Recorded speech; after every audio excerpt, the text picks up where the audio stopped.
Are you ready to kick some freaking ass and achieve your goals this year? Let's get into it. Stop people pleasing. Guys, I'm freaking telling you right now, you're showing up every single damn day for other people. And so it is imperative that when you want to crush it, you want to build your confidence, you want to get motivated to get the F up and live out that dream, you've got to address where your time is spent and who the hell you're more focused on than yourself. So where I want you to start is number one, figure out who the hell it is that you're actually trying to please. With zero judgment, start writing down those people's names. Then, next to that person's name, you need to identify, honestly, why you're putting them and their needs and pleasing them ahead of your own. So, right by my mother, because I want her to be proud of me. Cool, now you've got the person and now you've identified the reason on why on earth you're putting them ahead of yourself.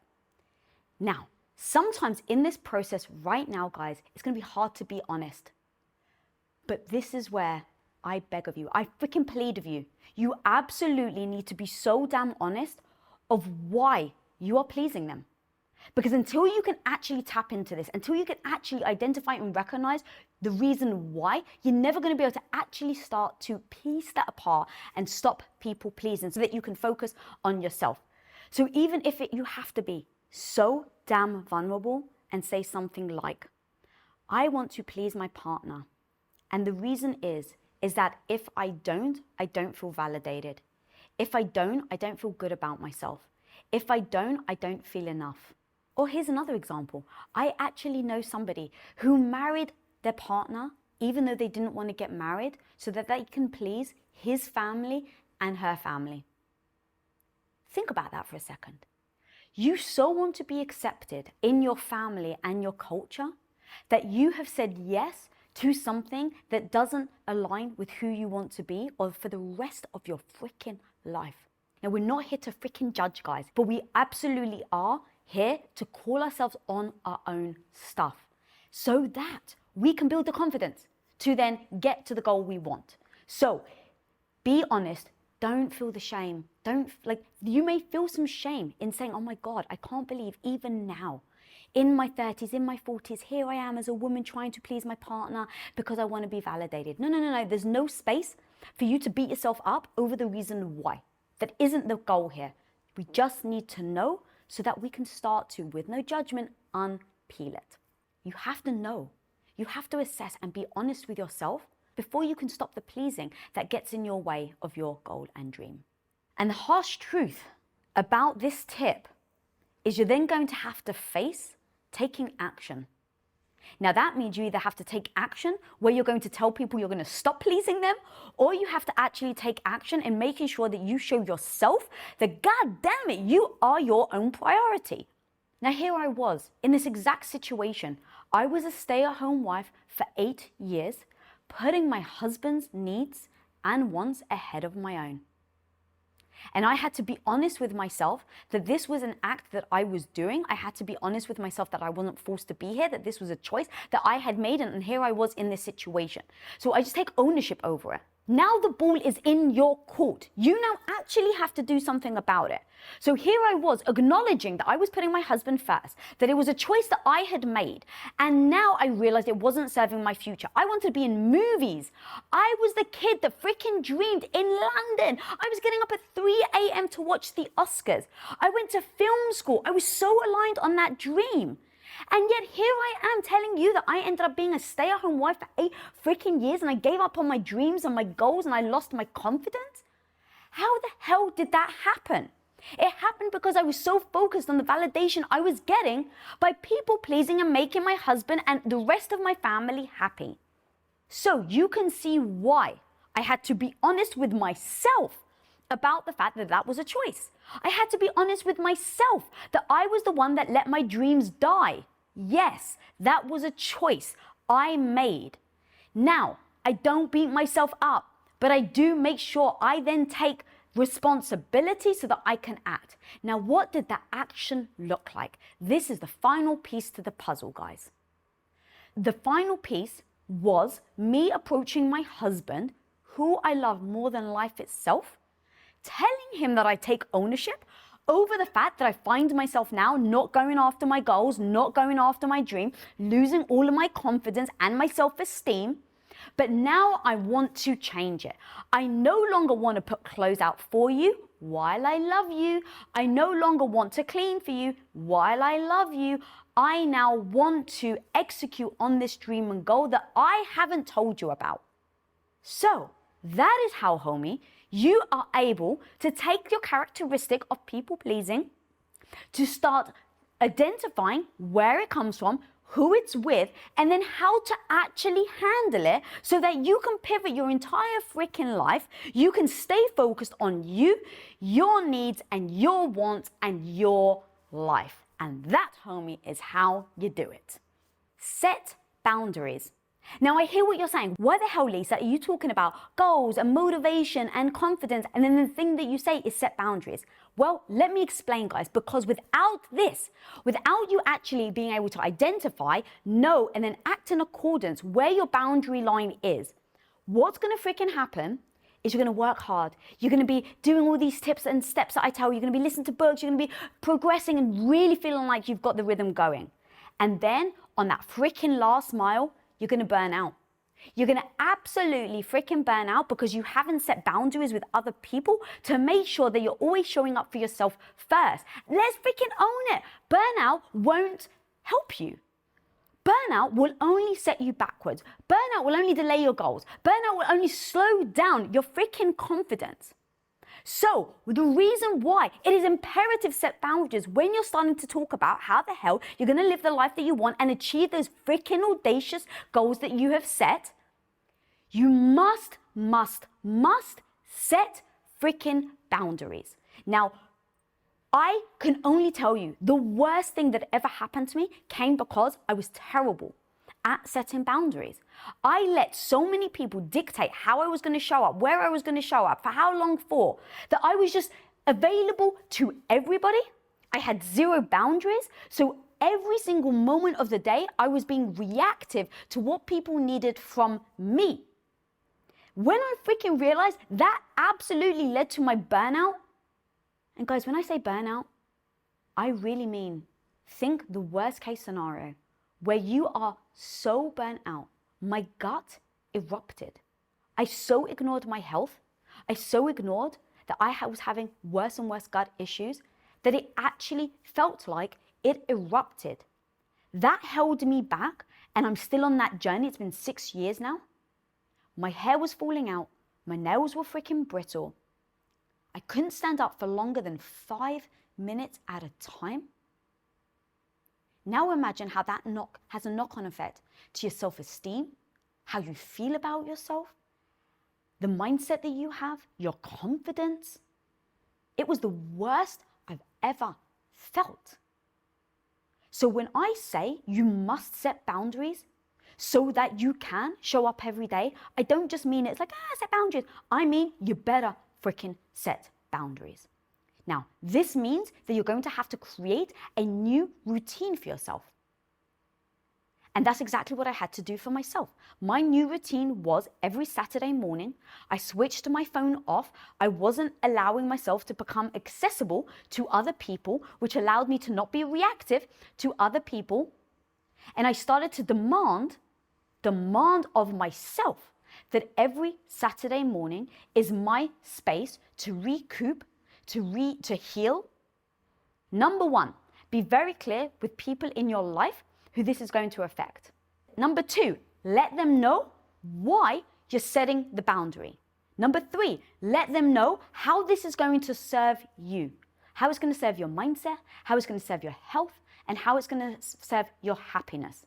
Now, the reason why you do this is you need to be utterly transparent, because now if you've said, hey, this is why I need to do it. This is for my health. This is for my mindset. This is for my self-esteem. And if that person turns around and still tries to bombard and knock down your boundary, that tells you something about them. But you better believe all the people in my life that didn't want me to set this boundary, once I told them that without this boundary, my health was suffering, my mindset was suffering, my self-esteem was freaking suffering. Once I actually was that transparent, People didn't necessarily like it, but they absolutely understood. So that is why I believe it is imperative to articulate. Now, the next part of this is you need to actually hear them out. You need to hear their response to you setting this boundary. Now, why do you need to hear them out? Because if you're going to say, but Lisa, it's my boundary, they're going to have to like it or lump it. Sure, they can lump it, but don't you want to at least try to have a communication with the person that you care about? This is the whole point, that you actually care about them. So, I always give them space to be heard. That doesn't mean they're going to convince you, but everyone on the face of the freaking planet wants to be heard and wants to be seen. So if we know that about humans, give them the grace to be heard. In case there's actually something that you're thinking about. In case there's actually some validity to what they're saying. So give them the space to hear them out. Once you've heard them out, you want to respond with something like this. Thank you for your opinion, but I'm still going to fill in the blank. Or maybe they've highlighted something that you didn't know. And so in that situation, just thank them for actually shining the light on something and helping you on setting the boundary. But once you've had this discussion, after that, guys, it no longer becomes a discussion. It becomes a way that you actually articulate your need. Now, the next thing, give clear rules and guidelines. Do not leave anything up to interpretation. So if the guideline is, for me, with my health and my mindset, my phone will be off on Saturday mornings. So if you try me, it is going to go to voicemail. The time frame that it will be on voicemail is between the moment I wake up to 1 p.m. Pacific Standard Time. So you're more than welcome to ping me, but please just know I'm never going to answer. Okay, that's very freaking clear. There's no nuance. There's no like, oh my God, I didn't realize you meant this date at this time. I didn't realize you meant you weren't going to answer. I thought that, right? Be clear, because the whole point in everything that I'm saying is that you're able to execute it with clarity and actually get the results we're looking for, so you can concentrate on your self-care so that you can build your confidence and go and crush your freaking goals. So now, once you're clear on these guidelines, I'm going to use a phrase that you guys may hate, but it's just a language that enables me to understand what I mean. Now what you're going to do is reward and punish. Oh, I know you may not like those words, but see through the words, guys. You're going to reward, and I like to use the word punish, but you can use a different word. Consequences, maybe? Show consequences if you want to use that. Go for it. But the thing is, you hope that the people in your life actually want to do good, right? That's a nice, beautiful assumption to have. So as you start to set these rules and guidelines, you want to assume that the person wants to actually abide by them and do well. Now, that doesn't mean they're going to succeed. Just because they want to do well, we all have habits. Habits are hard to undo. We all have ways of thinking. Those are hard to shift. And so, as you start to lay out these guidelines, you want to make sure that you're absolutely that person's cheerleader. When you see them trying, be their cheerleader. Tell them thank you for trying. Give them a reward. Like literally, if I want my husband to do something, you better believe I know how to reward him. I'm just going to be honest. So I know that when I reward him, he's going to be more likely to try again. And I'm honest with it, it's not manipulation, because we're always very honest with each other about how we're rewarding each other. And then the punishment side of it is, guys, if they keep stepping over your freaking boundary, you've got a choice. Are you going to let them do it? Or are you going to actually let them know that shit, homie, don't fly? That's a decision you can make. But let me tell you, if you don't actually vocalize that what they're doing is crossing the boundary, what are they going to do? They're going to cross it again. They may not mean to, but they absolutely will. So as humans, when we get negative feedback, that's going to make a difference. So if you see someone crossing a line time and time again, what you start to do is be honest and tell them. Then what happens is, I'm just going to be honest, guys. If they keep crossing that line, why the hell are you giving yourself over to them time and time again? So when I say punish, I just mean you're giving yourself over if it's a relationship. And if they cross the line, if they disrespect you, How are you going to react? If there are zero consequences to their actions, what do you think they're going to do? Exactly. You've just answered it yourself. So, just to do a recap before I go to the very final thing, you're going to recognize that you need self-care time. You're going to identify where. You're then going to tell people of your new routine. You're then going to hear them out in case they've got some feedback that maybe you haven't considered. Then you're going to officially set the boundary. You're going to give very clear rules and guidelines of what that boundary actually looks like so that they know exactly what you mean when you articulate your position. You're then going to take that, and when someone does well, you're going to give them a pat on the back, and you're going to be their cheerleader, and you're going to thank them for being so kind and considerate to try and make sure that they stick by your boundary. And when they don't, you're going to express the consequence and the fact that that doesn't sit with you. And then the final thing on everything that I just said, guys, is you have to be damn consistent. People may not mean to. I like to think the best of everybody. People may not mean to. They may not mean to overstep the boundary. So if you're not freaking consistent on holding where that boundary lies, they're absolutely, inevitably, in a year, in 2 years, on days that they're really stressed and they're not thinking about it, they're probably just going to forget. And so you need to remain consistent on the boundary, where the line is, and the reason why you're setting it in the first place, so you can freaking spend your time going and crushing your goals. Learn to say no, with a caveat that you can say yes if you really want to. But the reason why, guys, I had to also do this as part of goal setting and confidence building is because you've only got 24 hours in a day. You only have 7 days a freaking week. So now the question is, where do you spend that time? Now, if you keep saying yes to things, what happens? You leave less and less and less time to build your confidence and to go out and set on the path of your goal. And so if you don't even know how to say no, if you're not sure how to let someone down so that you've actually got time for yourself, because what's going to happen, guys, is you're going to be on this hamster wheel where you're desperate to get off so you can go for your goal, but you keep saying yes to things, so all you keep doing is running and running in the same spot. And then you wonder why you haven't been able to actually make a move and achieve your freaking goal. It's because you're prioritizing that last. So, homie, I'm asking you right now, put yourself on the top of your priority list. And to do that, that absolutely means you gotta learn to say no.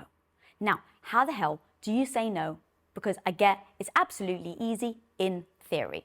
So I've created a little cheat sheet for you guys. I want you to write it down right now so that you have ways of actually showing up and implementing this in your life. There's no like up in the air, not quite sure what to do. Homie, you're here because you want actual tips, actual tools on how the hell you build your confidence. So here are things that you can say in real time so that you absolutely can prioritize yourself. So the one that we all get tripped up on is when a friend asks you out. It seems like the most silly, simple thing. And yet, every single person that I speak to, including myself, has trouble with this thing. When someone invites you out, you don't want to say no. I think there's many reasons. We don't want to disappoint someone. We want to feel like we're part of the crowd. We want to be liked. So there's all these reasons that we can actually, yes, identify why we say yes.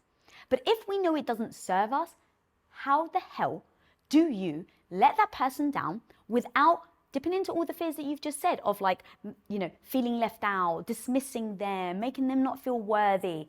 So here are some words. If someone asks you, hey, you want to come out? And you're like, no.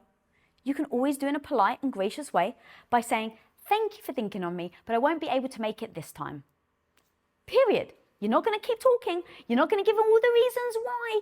You're just going to say, I'm so sorry, I can't make it this time. It's polite, it's gracious, and now you've just reinforced the notion that you get to put yourself first. Now, what if it's somewhere where someone actually invites you and the idea of going is worse than thinking about stabbing yourself in an eye with a dull fork? It is that bad of an offer. I don't know about you, but I've had some offers like that. And in that moment, you just want to go, oh my God, there's no way I'm going to that. But now what you've done is you've dismissed that person, you've made them feel bad about themselves, and so that doesn't actually get you what you want, because homie, I'm always trying to show up to be graceful and respectful. So instead of doing that, oh my God, why would I ever do that? You can say, you know what, I'm actually not a fan of that place, but I would love to meet you for a coffee somewhere else on X date. So what you've done is you've turned them down, you've been able to say no, you know, haven't wasted your freaking time doing something that doesn't serve you, doesn't serve your goals, doesn't serve you building confidence and feeling like a freaking badass. And yet, you've still been able to maintain that friendship, that relationship, because now you've given an alternative that you can do and go somewhere else that actually does serve you and your connection with your friend. If someone's asked you to do something, don't say, I don't have the time. That becomes irritable, it's dismissing them, and you know what? They're gonna feel like they have got at the bottom of your priority list. Now, even if you don't mean that, let's say you're really freaking flustered, you're having such an intense day, people are coming at you left, right, and center, and it's not that you mean to dismiss them, it's just you mean like, oh my God, I don't have the time for that. But now what happens is, by the way that you respond, actually makes them feel a certain way, and now your no has actually fractured your relationship with them.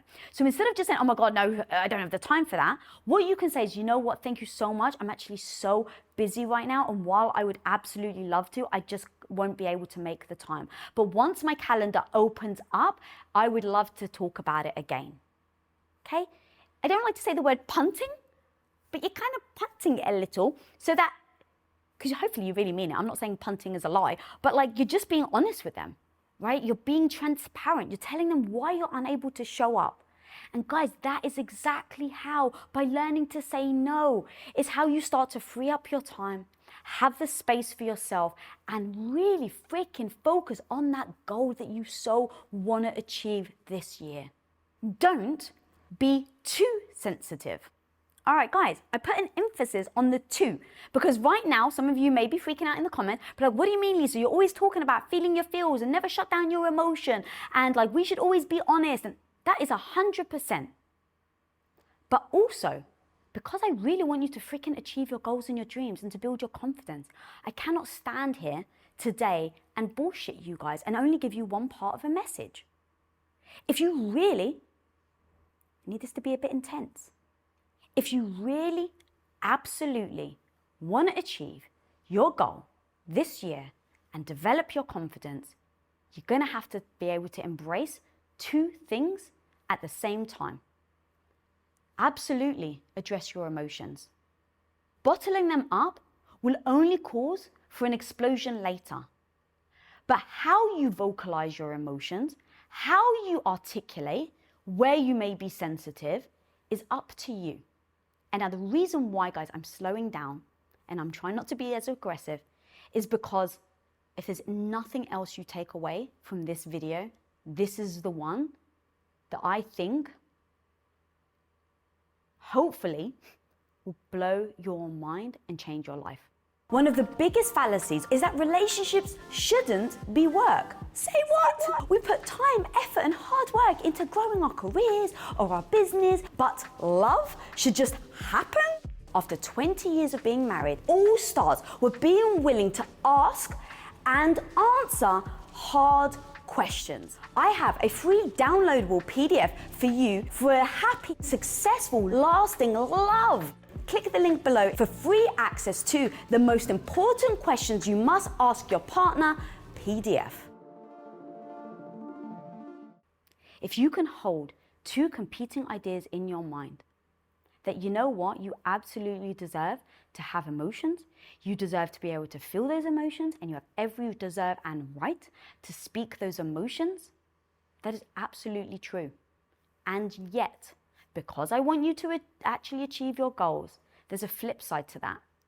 There are consequences to our actions.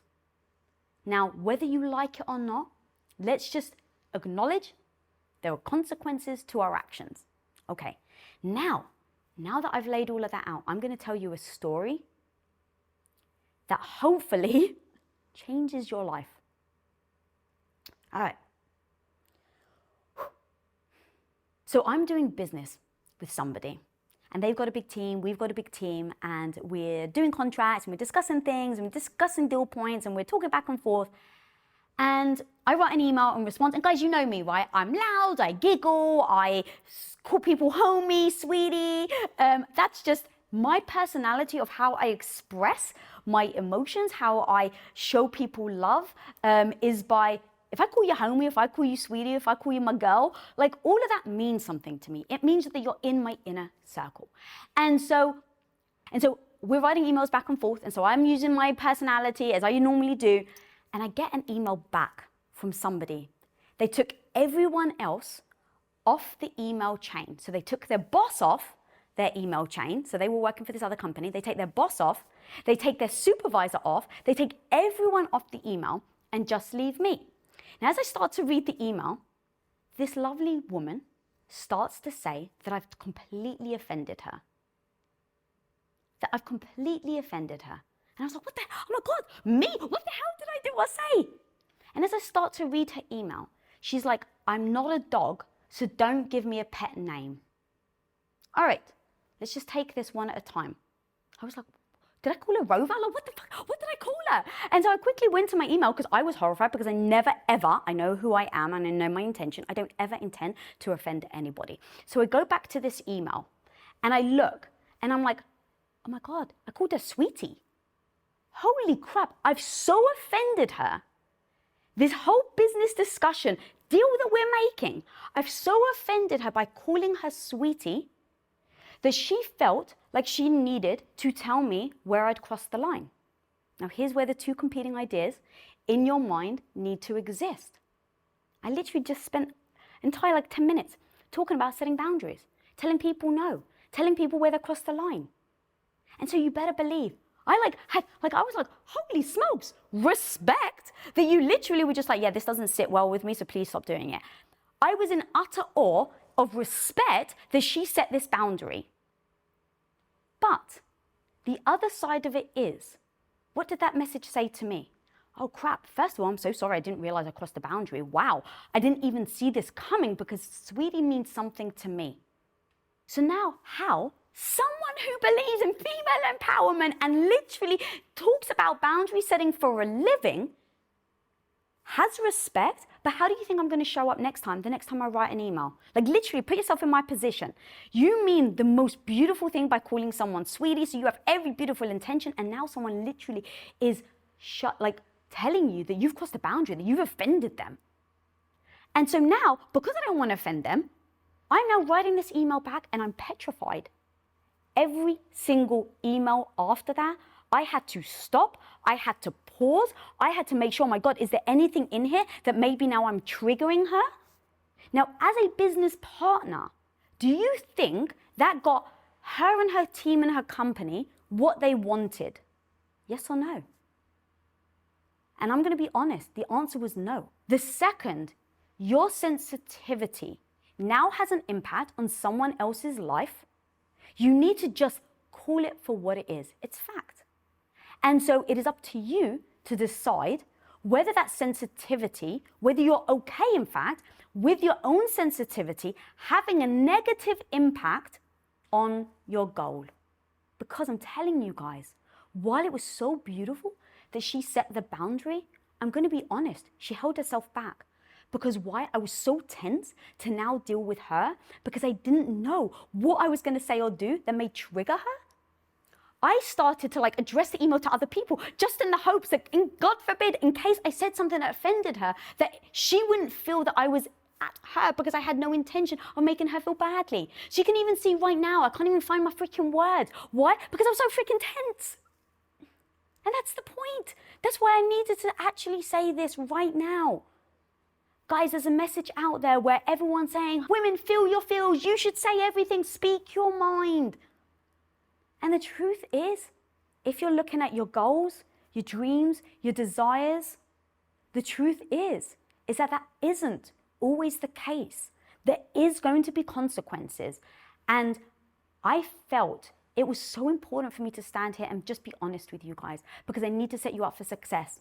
So, in that entire story, the whole point isn't to stay quiet. The whole point isn't to feel your feels. The point is that even when maybe you're feeling sensitive, maybe you're feeling emotional, just bear in mind that the way you then handle it will have a knock-on effect. That is it.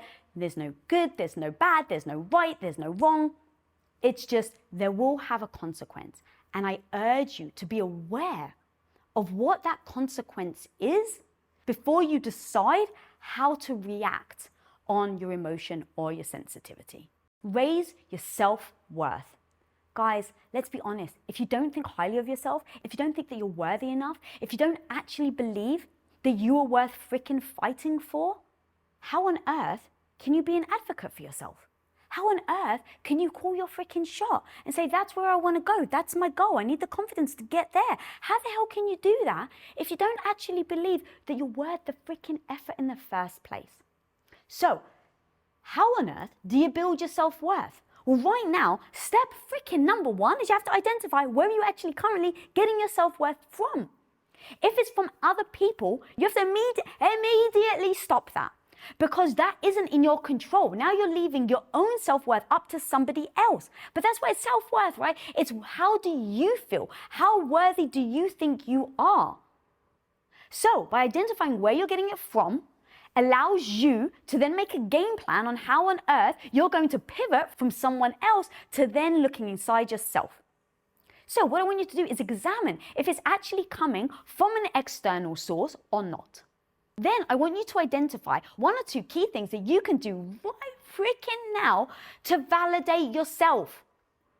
Like literally, you need to right now, I want you to write this down, guys. Build your own credibility.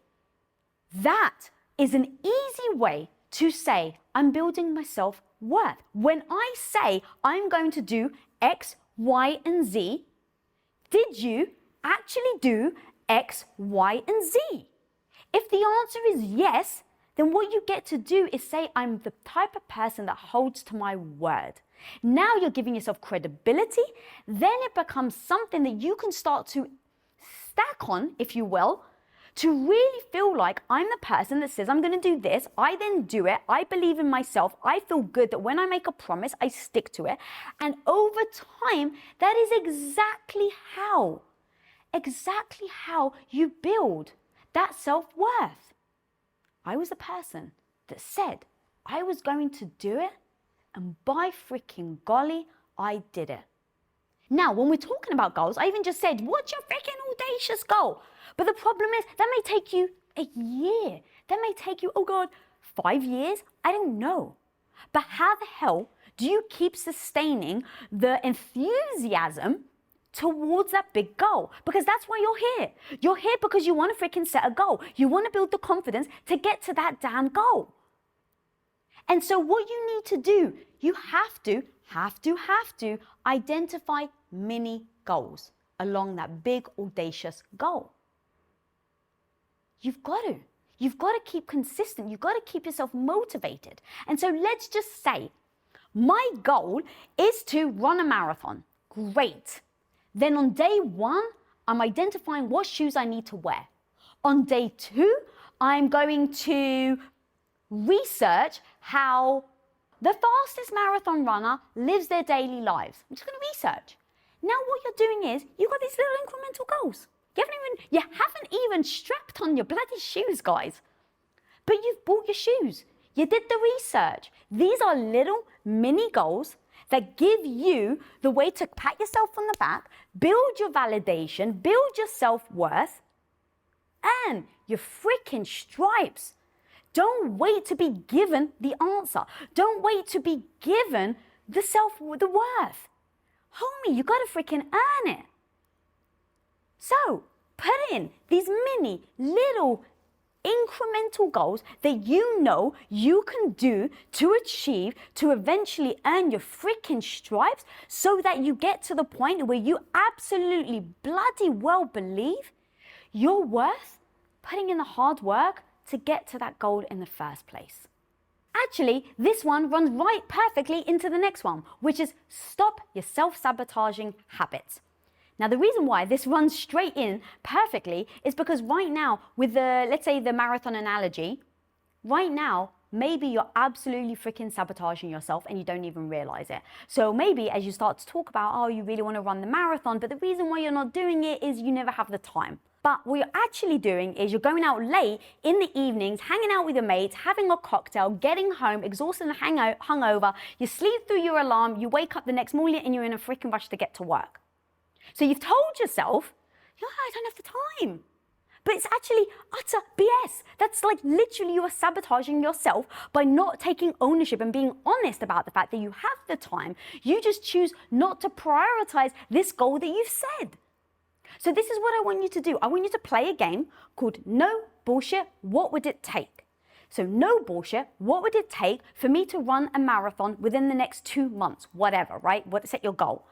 And now the whole point of playing this game is to call yourself out on all the freaking excuses. Because what it would actually take for you to run a marathon, maybe I have to train every single morning. Okay, no bullshit, what would that look like? That means, no bullshit, I would have to go to bed at 9 p.m. I would have to set an alarm for 7 a.m., 6 a.m., whatever. No bullshit, that's what it will take to be able to train enough so that you can run a marathon. Now, here's the beautiful thing. Maybe you don't want to say no to your homies and go out. Maybe you want to have that cocktail. That is absolutely fine. The whole point of playing the no bullshit, what would it take, is for you to say, I'm not willing to do that. I'm not willing to say no to my mates. I'm not willing to set an alarm. And that's okay. Now, you don't have to beat yourself up over the fact that you didn't reach your freaking goal, right? You can just say, after the year or whatever, you can say, oh, I didn't hit my goal because I wasn't willing to do what it takes. Now you're not bullshitting yourself. The bullshitting yourself is telling yourself that you don't have the bloody time. But the truth is, you don't want to make the time. And that's okay. It's your freaking life. It's your goal. So you should absolutely show up however you deem you want to.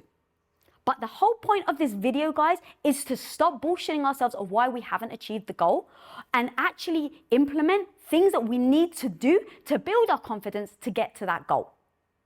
So I'm just here to tell you, stop bullshitting yourself. Call yourself out on your excuses, play no bullshit, what would it actually take, and then ask yourself if that's the life you want. If you decide, yes, I want to freaking run a marathon, but I'm just naturally bad at remembering to set an alarm.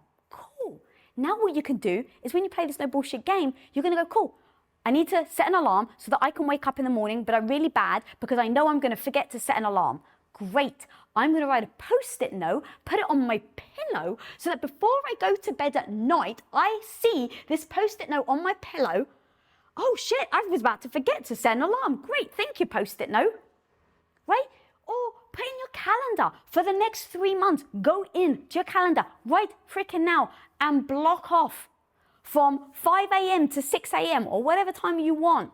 And just literally right now, block it off as busy, as marathon training, whatever you want to call it. I like to give my calendars actually really motivating titles because when I see them, I'm like, oh yeah. So it's like the path to be a badass. Oh, all right. Like give yourself a name of that calendar that you actually really like, that motivates you. Put it in your calendar, block off that time.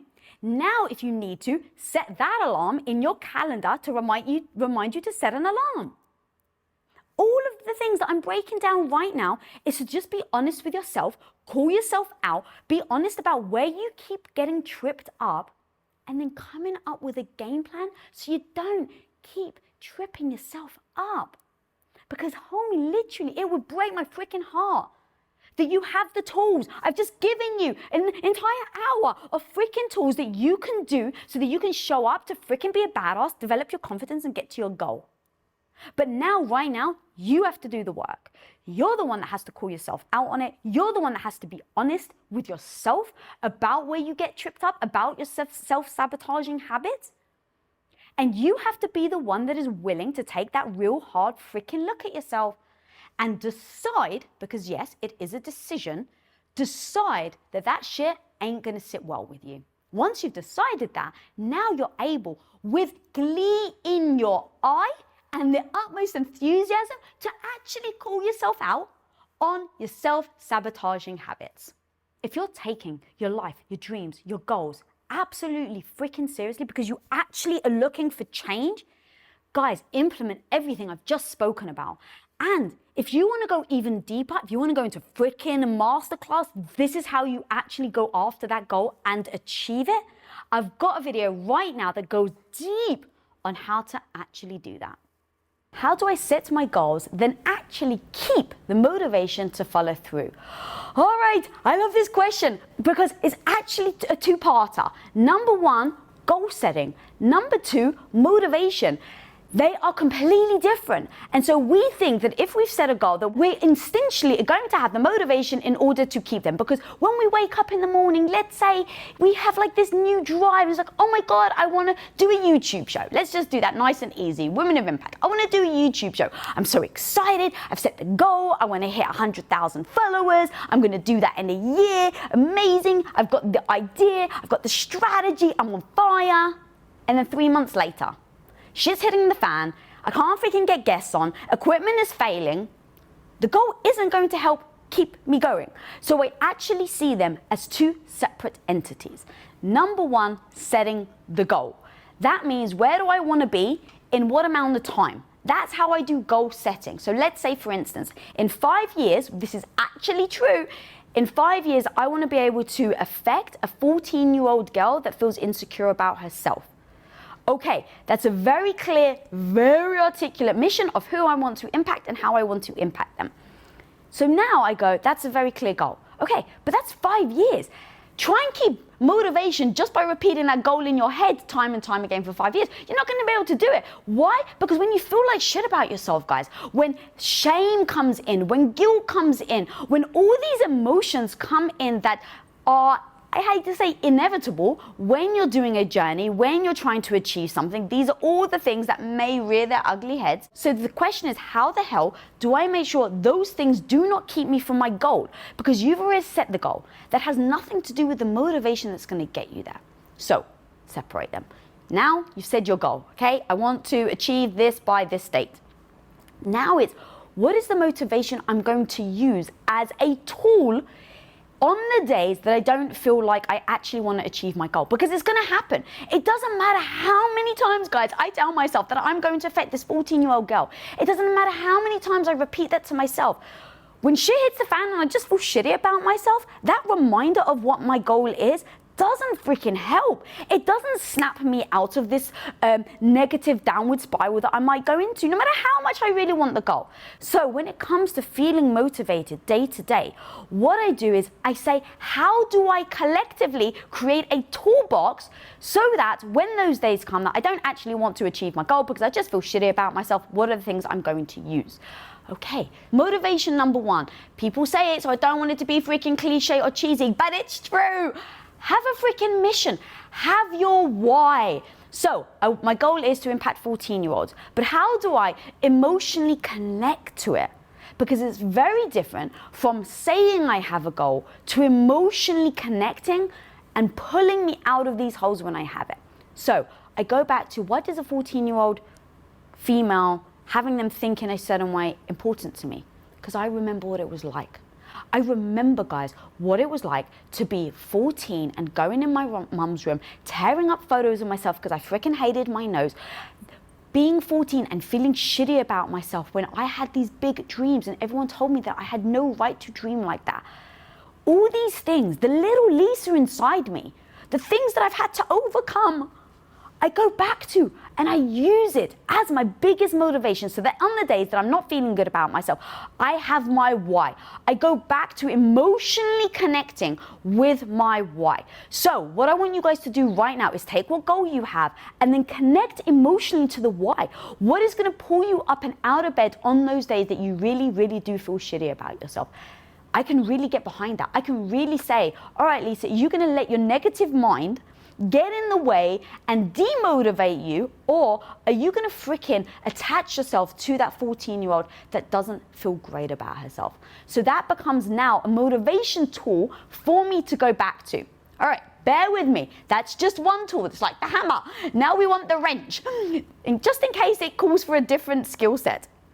So what I then go to is music. Like, music really does allow me to feel a certain way about something. So anytime I'm not feeling motivated, anytime I just feel like I want to freaking sit on the couch and lick my wounds over how badly I feel about myself, or, oh my God, Lisa, you're not there yet on your goal, and who the hell do you think you are, and can you believe it's taken you this long to get to your goal?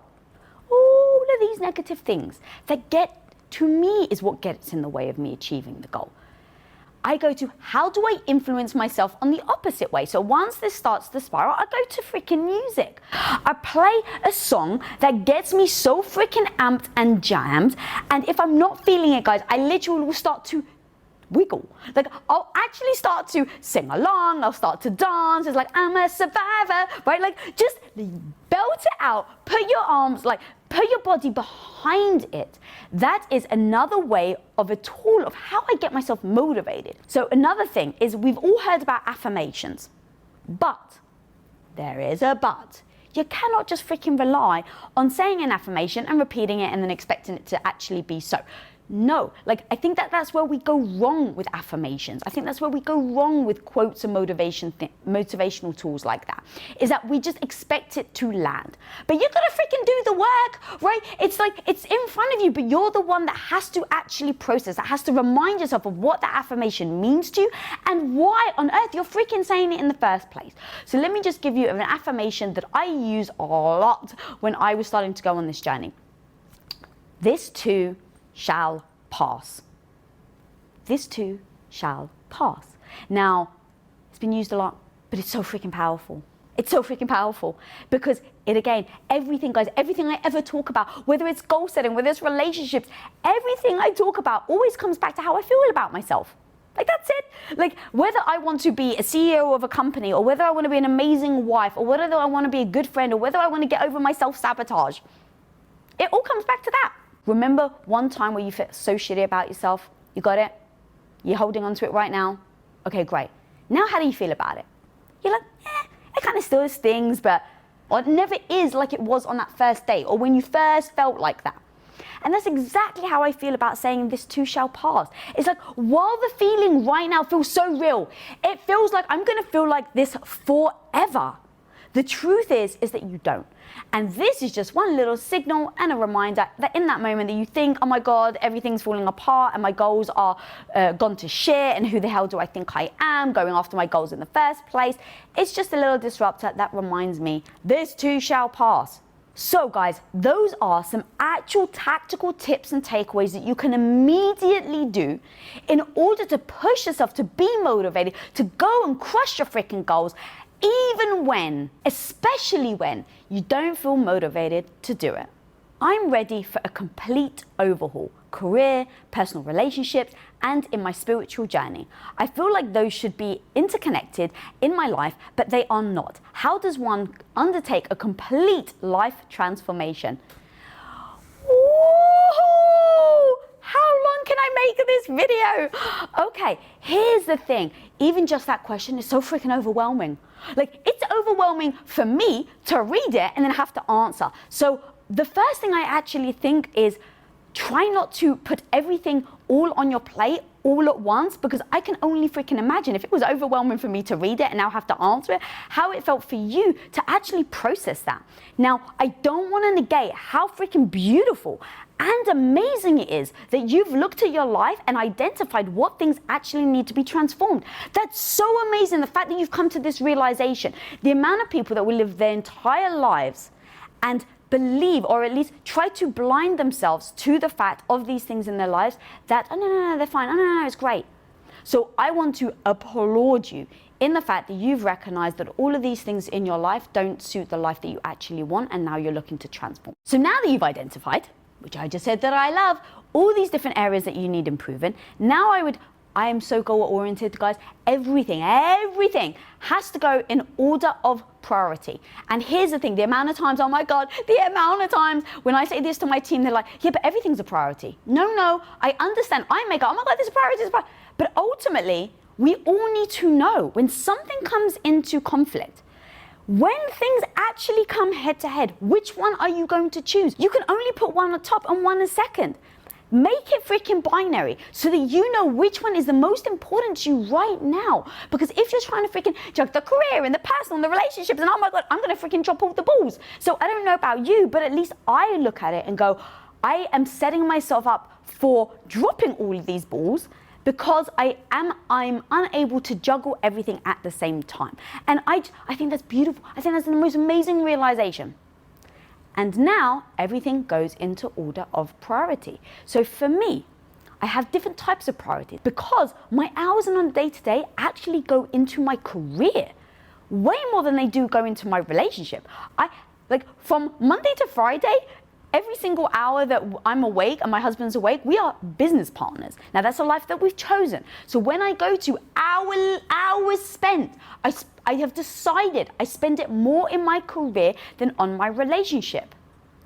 But you better freaking believe, guys, you better freaking believe that when career is now comes head to head with relationship, and let's just say I've got 24 hours in a day, and you said, Lisa, it has come to a head and you can only choose which one is more important. I don't freaking hesitate. My relationship every time. I freaking bury my career in the desert because I already decided my relationship with my husband is absolutely the most important thing. But it's not more important than my own personal health and mindset. So now it goes into my relationship coming into conflict with my own well-being. I put my well-being first. I don't have conflict on that. And the reason being is now I'm able to say, I need the health. I need to take care of myself. Otherwise, I can't freaking come into my relationship with my husband in full ability, in my full capacity. I can't give him my everything. Now that I've laid it out, I love my career. I love my personal development and I love my relationship. But I've actually sat down and looked at which one is more important on a day-to-day and which one is more important when they come into conflict. And knowing which one you're going to spend your time and energy on as the days and as the time goes on. So in saying all of that, you've actually listed, you've got your career, you've got your personal relationships, and you've got your spiritual journey. Which one is the most important that you feel is the first one you have to address in order for you to crush the other ones? And that's why I said, guys, my self-care comes before my husband. My self-care comes before my career. It's actually not that it's on the surface more important to me. I've seen that if I don't take care of myself, I don't have the energy and stamina to give everything to my career. I've realized that if I don't take care of myself, then I cannot give everything to my husband. I come in insecure, unsure of myself. So even though I actually pride my relationship and my career over my health, I pride myself over it. Not that it's more important, but I concentrate and pride myself over it. And I'm just going to own it. But I realize that if I put, which I've done before, if I put my relationship first or if I put my career first, then ultimately it's going to be massively detrimental to everything else that I do. So I've worked backwards, I've unwound. And I said, even though all of these things are so important to me, which is the first thing that I have to focus on? And every time something comes into conflict, I make it very clear within myself, in my own little rule book, which one I focus on.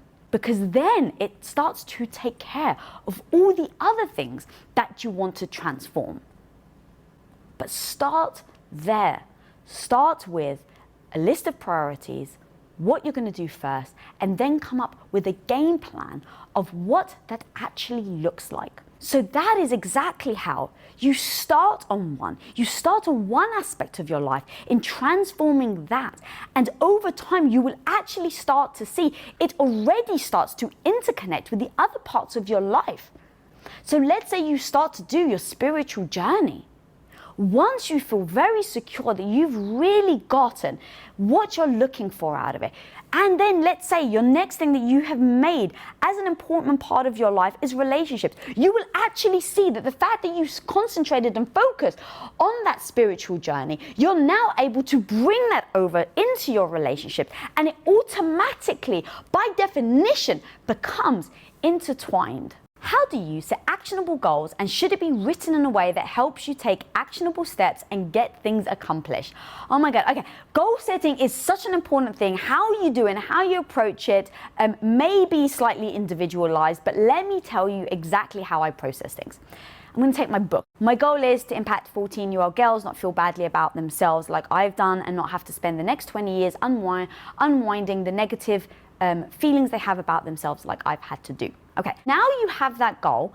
writing actionable steps in order to get there, to me, is so important. You can't, like, this isn't a step you can actually miss. You have to absolutely write what those steps are going to be. Now, the reason why you want to very clearly write these steps in order of priority, in order of action, because guys, if you're anything like me, shit's going to hit the fan and it's going to try and derail you completely off your goal. So that could be anything from an emotional thing that you're going through that you didn't expect that now has derailed you from your goal. It could be a relationship problem that you're having. It could be you just lost your job. It could be that you got sick. It could be COVID hits the freaking world.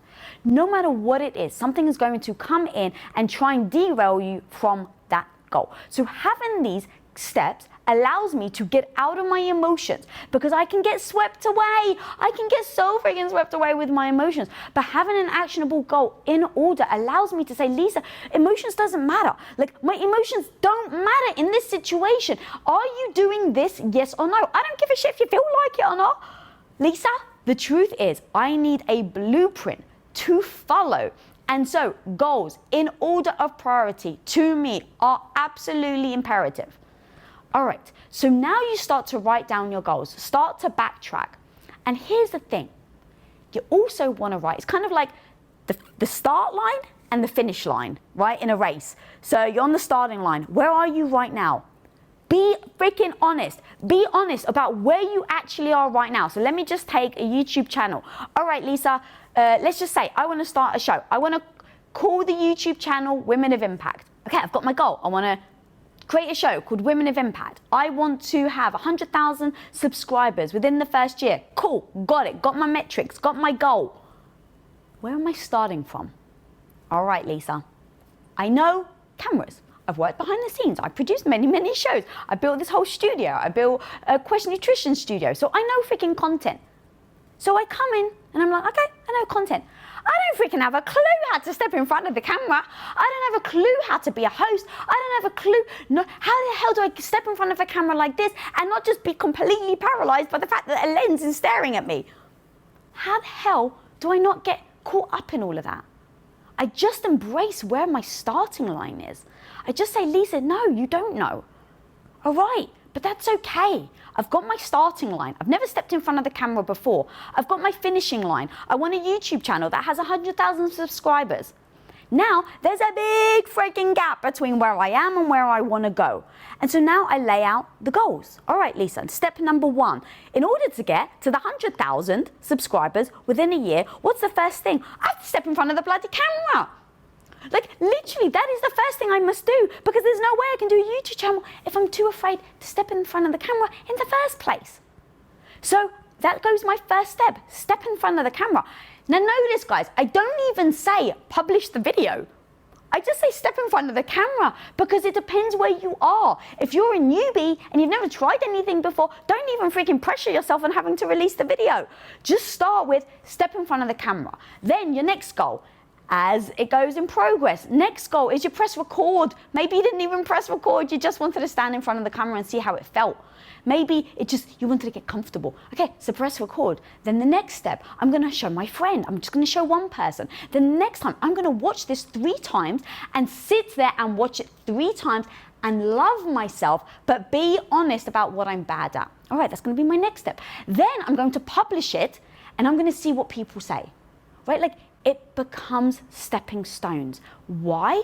Because on the time that I feel like shit, on the time that I step in front of the camera and I keep messing up, what do?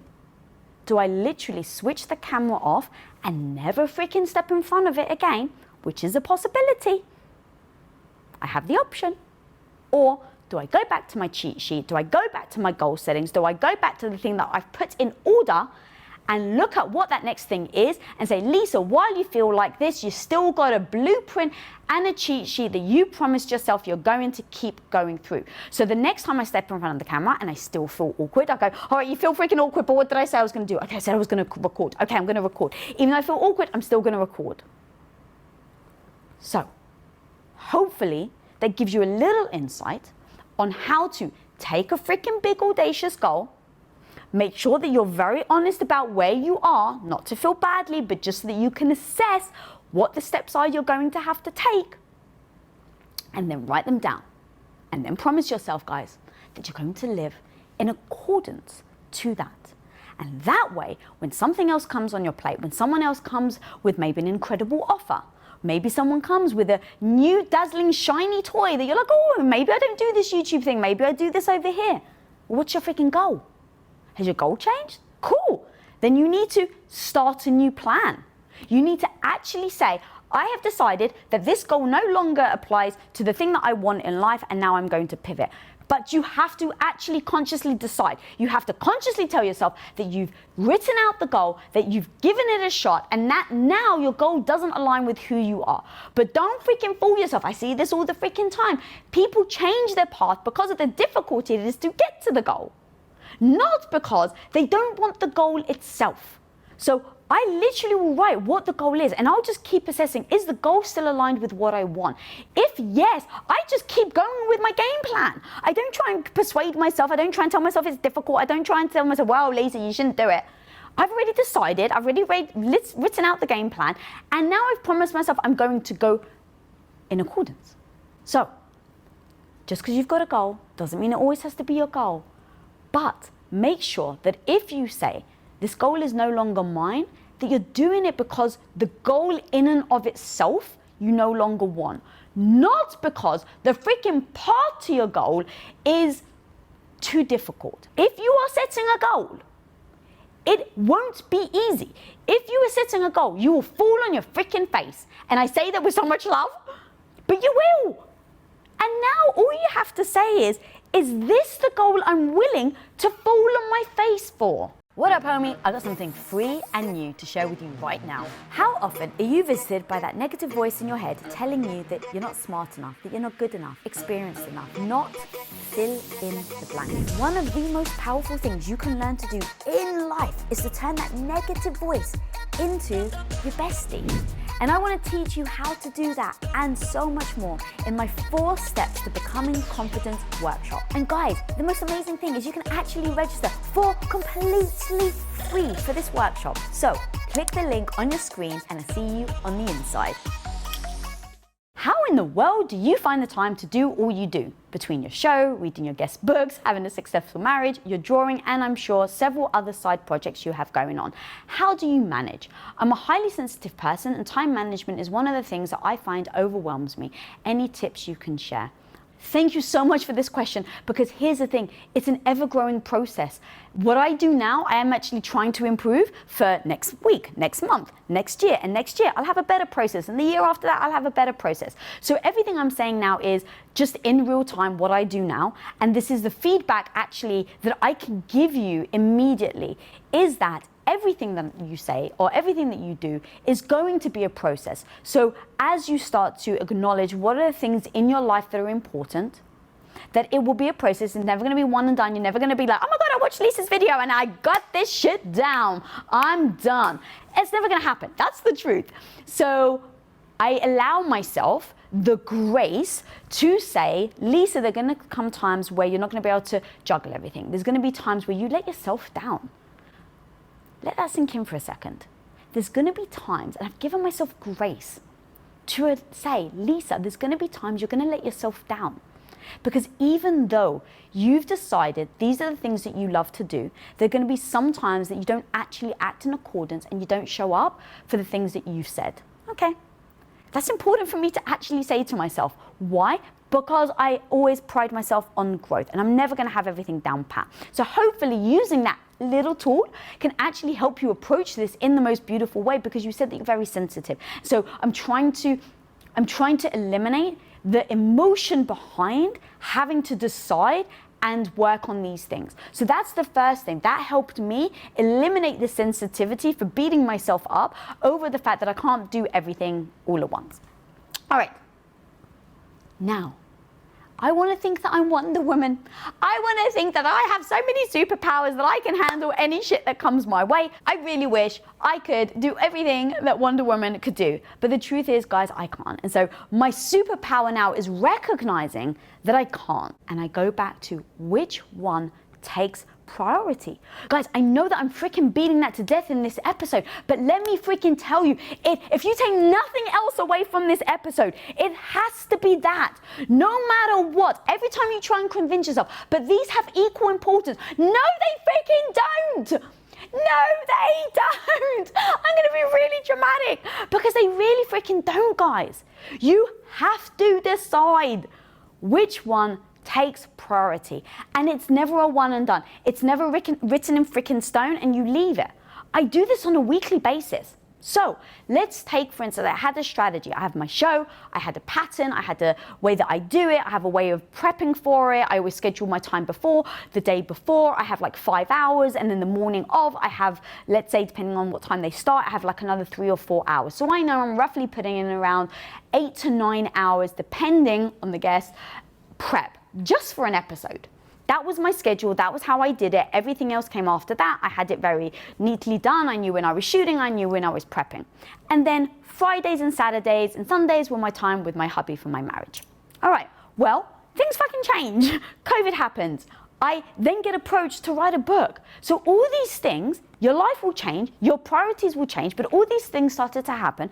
And instead of me trying to put it right on my back, right, where it's like eventually your back's gonna break, the straw that broke the camel's back is a saying for a reason.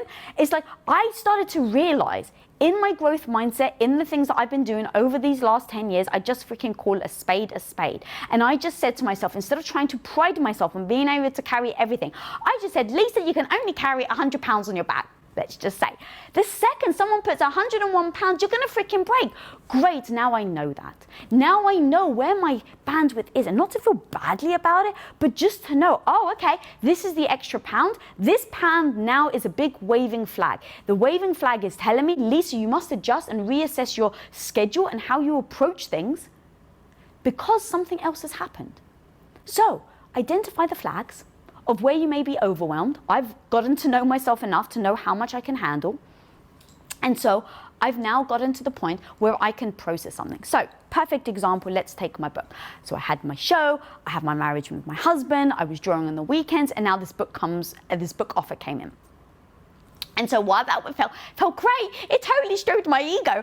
I was like, well, hang on a minute, Lisa. A, does the book actually make sense with your mission and your goal? Remember to help the 14-year-old? That's still my freaking North Star. No amount of amazing opportunities that come my way is going to derail me from my North Star and my mission. So the book offer comes in. I assess, does this actually make sense with my goals that I've set for myself, that I've said I wanted to meet?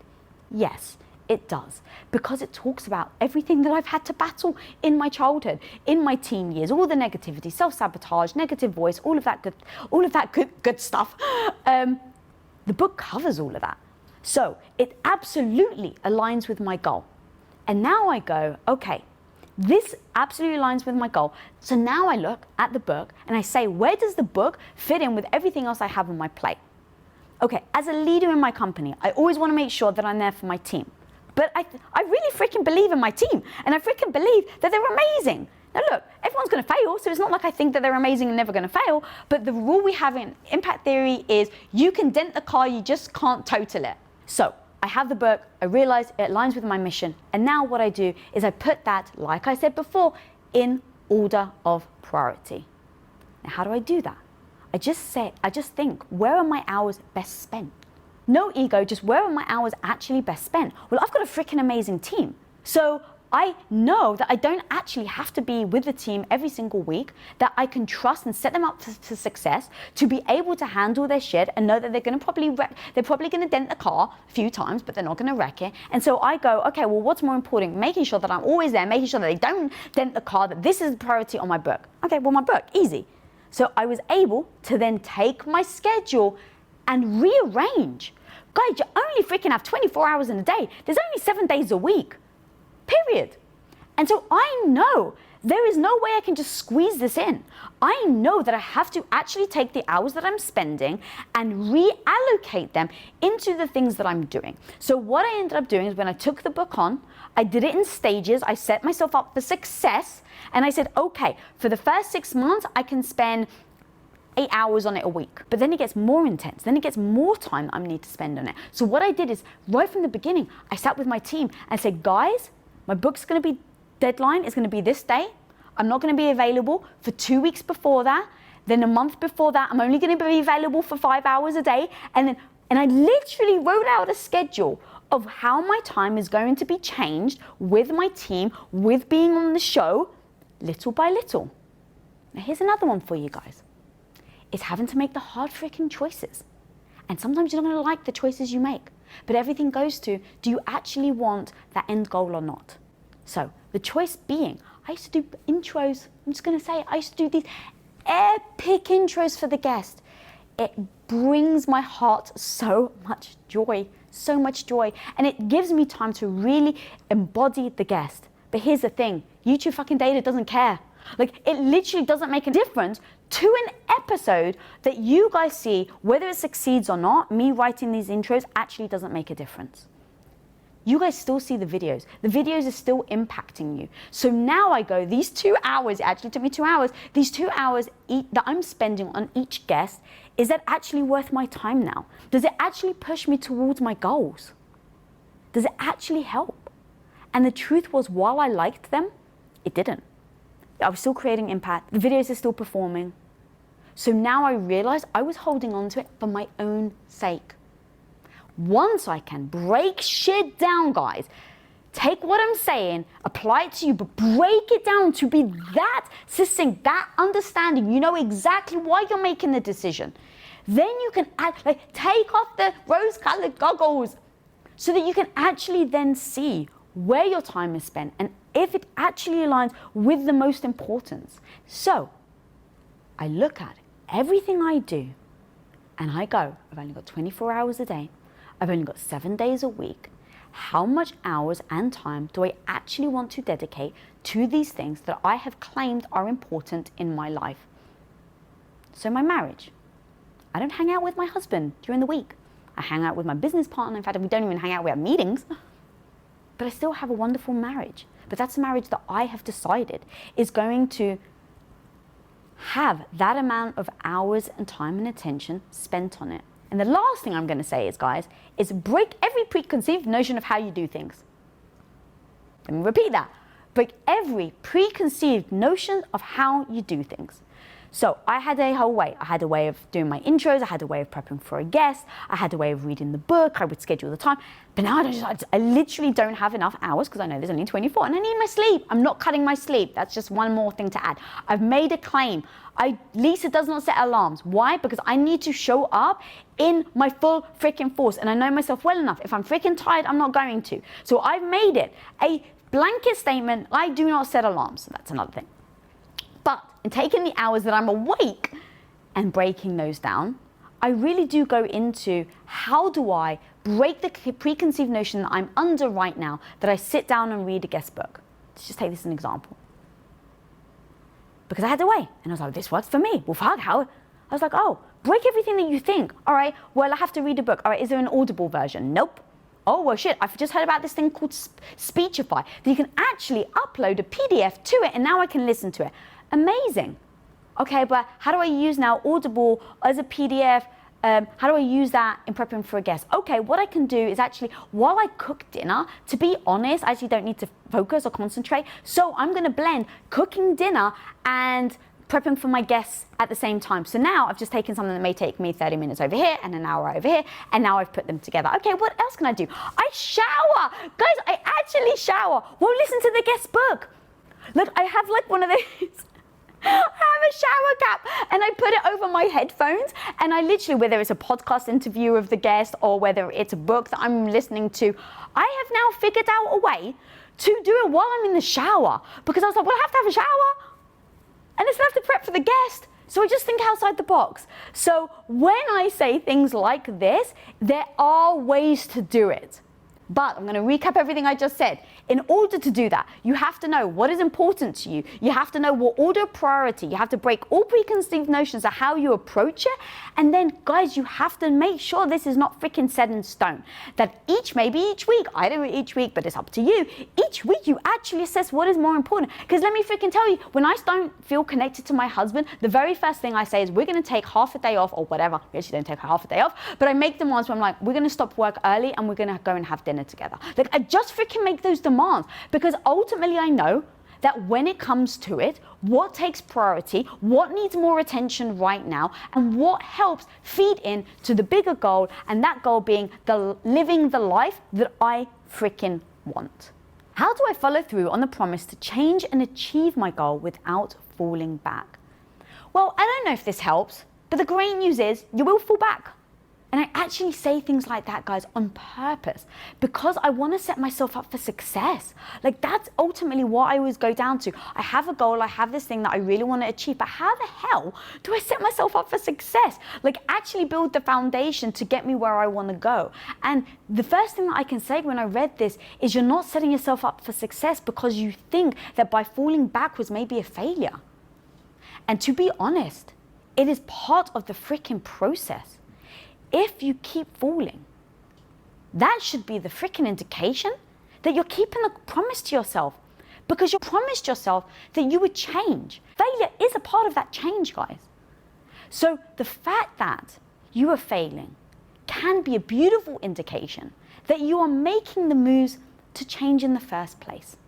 Now, the problem, though, then lies in how do you make sure that doesn't deter you from trying again? How do you make sure that doesn't stop you from falling further and further back? Because at some point you can take one step forward, but if you keep taking 2 steps back, then of course you're never going to actually achieve your goal.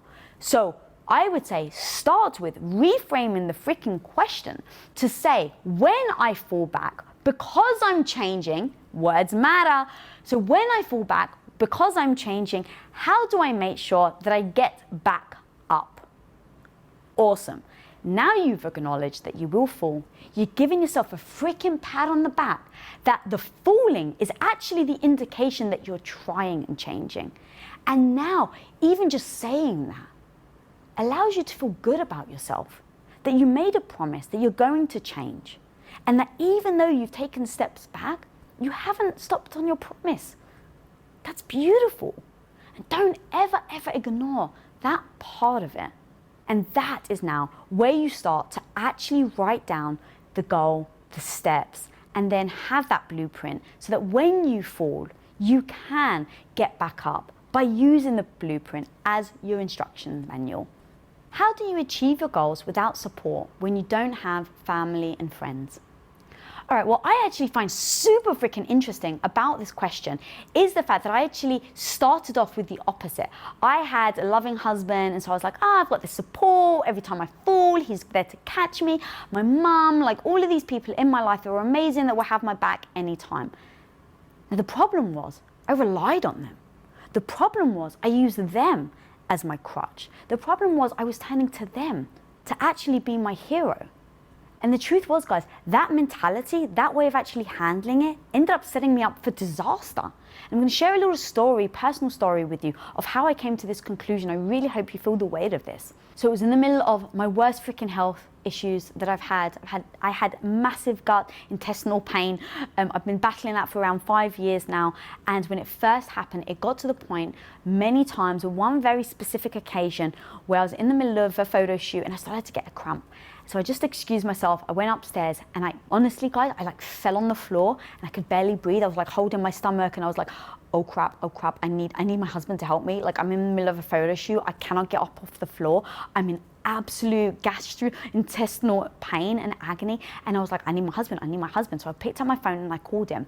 And we have a rule in the Bilyeu household that you can ignore my first call, you can ignore my second call, but the third call means you have to drop whatever the frick you're doing. I don't care if you're in an interview with Obama or Oprah, you freaking drop it and you say you're sorry, you gotta bounce. That is how important 3 calls are, and we have this rule. So I'm on the floor, I'm in agony, I'm telling myself, fuck, I can't get up off the floor, I need my husband, I'm calling him, he's ignoring me. I call him the second time, he doesn't freaking answer. I call him the third time, he doesn't freaking answer. So now I'm here on the floor, feeling like I need support, feeling like my goal is to get up, to go back to the freaking set, and I don't have him to help. And guys, that was the moment. That was the moment I realized I'm the freaking hero of my own life. Yes, I want my husband there, but I don't need him. And that was the moment I realized I'm the hero of my own life. Everything starts and ends with me. Now, while it's wonderful and incredible to have people around you that can give you that extra oomph when you're not feeling like it, I'm not gonna freaking lie, of course. But let's not actually do ourselves a disservice and say that that is the most important thing. The most important thing is that you freaking support yourself. The most important thing is that you've got your own back. The most freaking important thing is knowing that when the shit hits the fan, when you fall on your face, when you're feeling like utter crap, that the only person that matters that you can turn to is yourself. And now knowing that you are your biggest hero, you are your freaking biggest champion, grab the pom-poms, and when you're goal setting and when you fall on your face, you get those pom-poms on and you freaking cheer yourself on. Thanks so much for watching, my homie, and if you want to hear why I stopped being the nice girl and how I stopped getting freaking pushed around, then click here. Nice girls aren't needy. Guys, there's a huge freaking difference between being needy and having needs. We so